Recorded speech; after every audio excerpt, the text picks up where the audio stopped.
was how you started making money.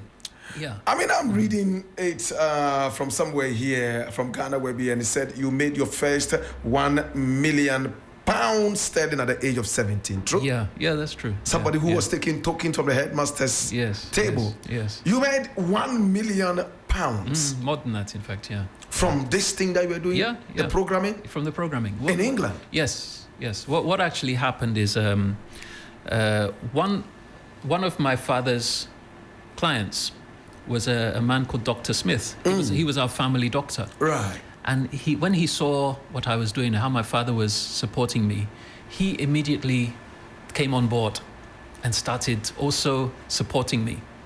So he then said, okay, this was back in 1989. 1989. I wasn't born. Wow.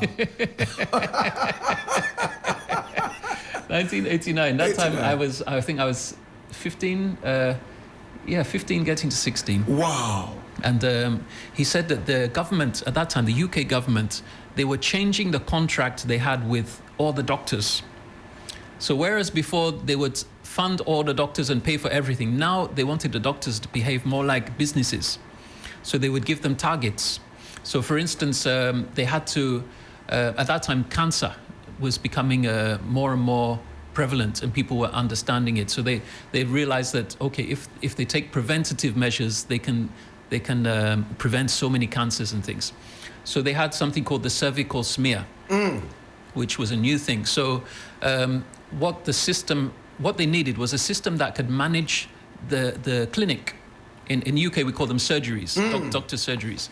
They could manage the clinic, so it could hold the register of all the patients. It could hold their medical history, any complaints they had, the drugs that they had been prescribed, and it could also schedule these preventative checkups and so on. So they needed a system that could do that.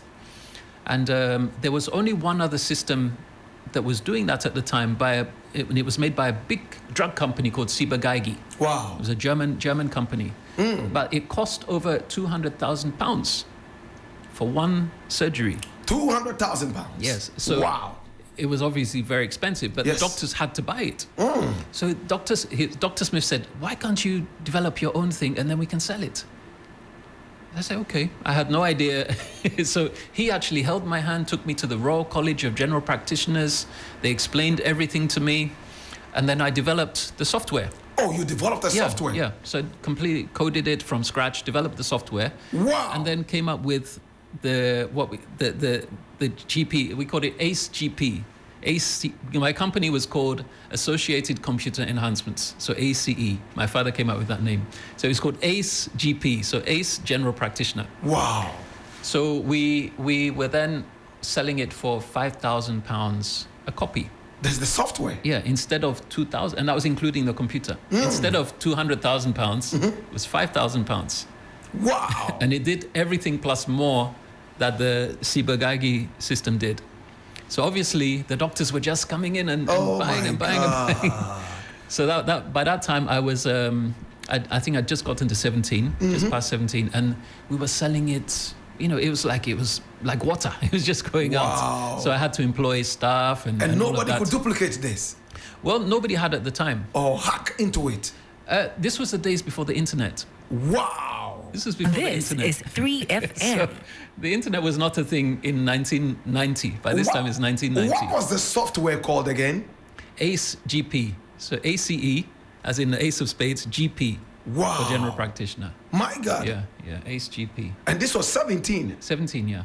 Wow. Did it make you famous? I mean, for you to be able to write something like this in the days and all that. Very famous. I mean, it got to the point where I was on TV almost every single day. Radio, newspapers. In Britain? In Britain. In fact, not just Britain, all over the world. I had the Australian Broadcasting Corporation. They sent a crew over to come and interview me.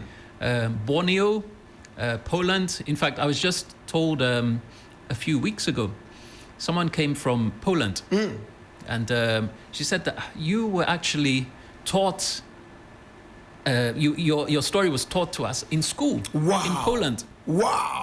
So when she actually met me. This is 3FM. So I didn't. So, and I remember there was a French television company that came and actually did a documentary about me.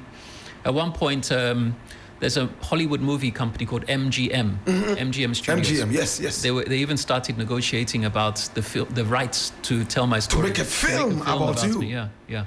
Did they end up doing it? They didn't, because I came to Ghana. Wow. This is 3FM. This